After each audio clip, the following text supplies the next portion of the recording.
Next presenters I got coming up, guys, is I'm such a fan. I've been a fan of their work. I've been a fan of everything about them. They're presented by Writers in the Schools, and they are the reigning state slam champions, guys. I want everybody to get hype, get that energy going for Metaphor Houston. All right, I have a poem for you guys about jobs. Why did you hire me? When the application asked if I like to work with customers, I only checked yes because there was no box for hell no, I'm just broke. But I put on my stupid Velcro hat, my name tag that nobody ever reads, and walked through the front doors of Subway. To be trapped behind counters, trying hard to be pleasant, though I had a secret hate for all of you. Especially you, Marianne Minivan, the woman whose kids multiply every time she walks into the store, offering her the same Xerox greeting my job mandates, welcome to Subway. And she asked, how was your day? And I wanted to say, my feet hurt, my back aches, I burned my hand on the toaster, my tip jar is gathering dust, I sweat sauces through my pores, and I'm pretty sure my manager is a racist. And then you want to make small talk. Fine. The broom broke. I've been sweeping with my shoes. My name has been chosen to clean the urinals. I have massive paper cuts. My boss has docked an hour for my pay for getting my blood on the register. The air is busted. My appearance, pathetic. And a couple of fine Channing Tatum-looking brothers just walked in. Damn. Hot-looking guys and I'm sweating. Got me looking like the homeless, working like a slave. And then there's you, the customer. Coming to the establishment because Skinny Jared convinced you it's a healthier choice. But let me guess, you're gonna order the double meat Philly cheesesteak, smothered in marinara sauce, coated in greasy bacon, hold the vegetables, all topped with light mayonnaise because God knows you're trying to watch your figure. This was my break time. The idiot customers always walk in with the same questions. Do you have any mushrooms? Do you see any mushrooms? Why don't you deliver? Can I have exactly 17 olives and 10 shreds of lettuce? Get out. Nobody likes you. I promise, you will not remember what you ate by tomorrow, your stomach will not stage rebellion, and even if it does, shit comes out looking the same anyway. I hate my job.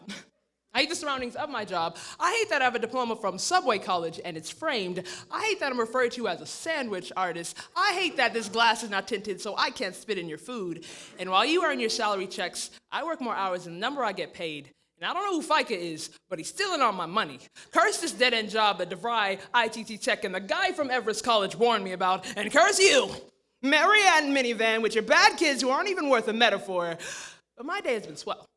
Because by corporate policy, that is the only way I can respond. Even after I've handed you a receipt and you've asked for another meal, I can't say, I hope you choke on your sandwich as the tires of your car go flat in the middle of the road, and when you call AAA, they don't answer. I have to resort to, have a nice day, only hoping you'll leave a tip. But since barbed wire guards your wallet, McDonald's is right across the street.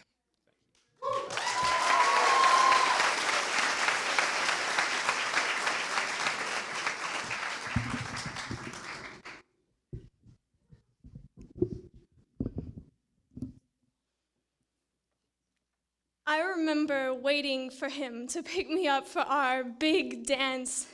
The despicable, poofy contraption I was wearing didn't even seem so bad compared to how excited I was about my date. I waited all night for his moonlight to brighten up the evening, and I've been waiting my whole life for his blue moons.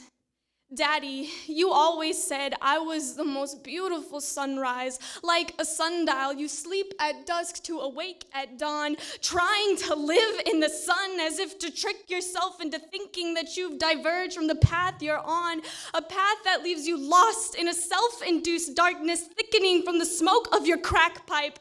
You bask beneath a sun that bears no rays in your life, and it hurts me every time you look into my eyes because I know I'm the closest thing you have to a sunrise.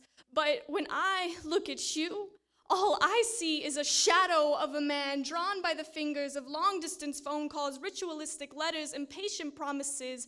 You were never close enough to hear your star cry, but you were always close enough to anticipate my light, because without it, you cannot shine. So I guess I didn't shine bright enough for you to find your way home. So instead that night, I danced alone, and even with clouds congesting the sky, holding back tears, your sunrise will still appear.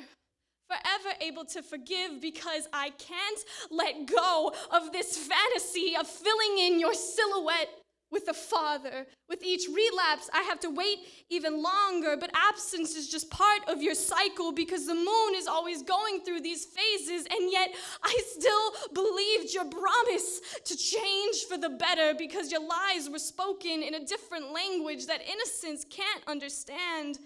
Ever since I wore that stupid little dress, I've been denying that there was a dark side of the moon hidden behind my mother's hands over my eyes, covering craters in the walls with paintings of starry nights, blinding out your thefts and manipulations with stories posing bright.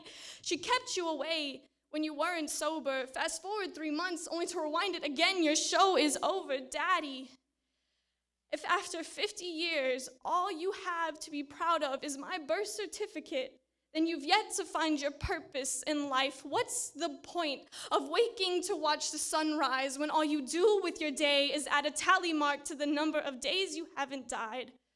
Daddy, perhaps all the light I give you is in vain, because no matter how loud you lie, you will never be strong enough to escape the night.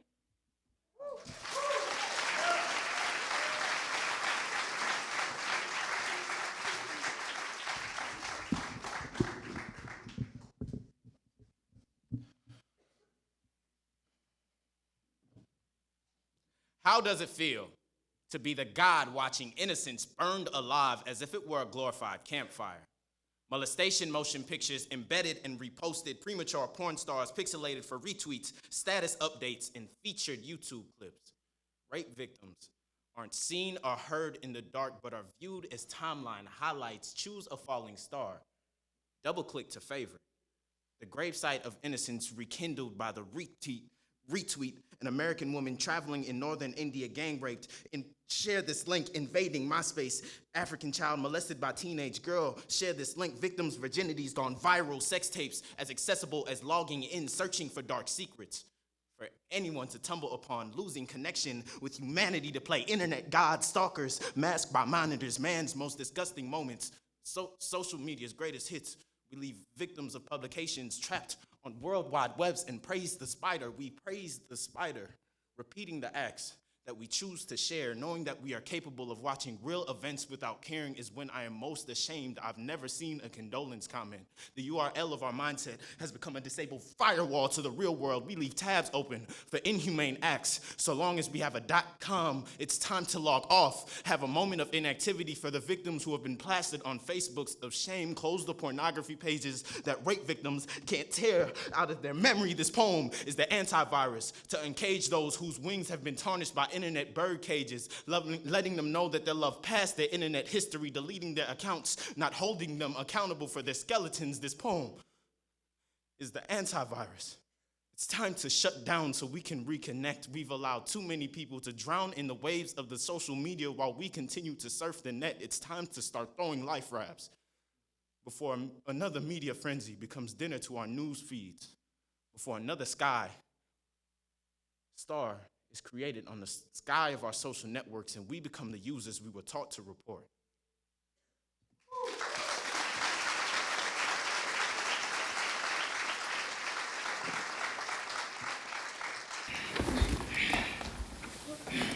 Meat, hard, outside, cold. Lion have big teeth and claw. I make fire. Fire help keep warm. Fire help keep big teeth cat away. Fire cook food.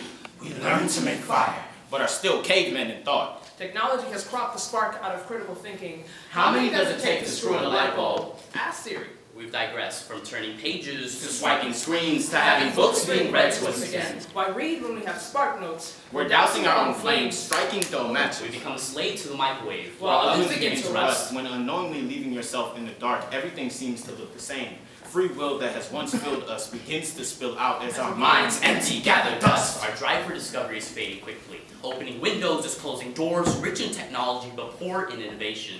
Butlers to lazy boy minds. Gray matter reduces the shade that makes us all the same. Like poem concepts we've all heard before. We're hanging ourselves to the floor of our capabilities, evolving in circles. New ideas don't bing as long as we have the search engine. How many cavemen does it take to realize the bowl is broken? We're in dire need of light. I'm stuck in the galaxy. Where I keep picking and eating The same apple. I'm surrounded by so many eyes that I don't know myself anymore. We have people aggressing to Cavemen. social media corrupting human interaction, texting each other in the same room. Doves don't fly as fast as I tweet. I want to become the person I want to follow. Hashtag. Neanderthal. Hashtag. spell check. Tag, hash, wheel. We learn to make fire our enemy, fearing its scalding nature that can send our lives ablaze, afraid of its light, its power, ridding ourselves of any potential disturbance. We didn't run out of matches, We stopped lighting them. Are we afraid of the smoke? but light cannot be hidden under a bushel. We must learn to make fire again. We learn to strike pencils. All it takes is one spark. Ignite, face the flames, conquer and inspire others to join us. We learn to make fire, incinerate ignorance, break free from its cage, consuming every particle in your way. Breathe in oxygen, sweet nectar, until what was handed to us has been exhausted. How many Neanderthals will it take to pick up the pieces and repair the filament of innovation? Make a light worth pursuing for others. Strike till you run out of matches, or we will sit by, ignorantly watching the world burn. Or we will become machines, stuck inside a melting pot, unaware that we're about to boil, because Google forgot to alert us that fire It's hot. Give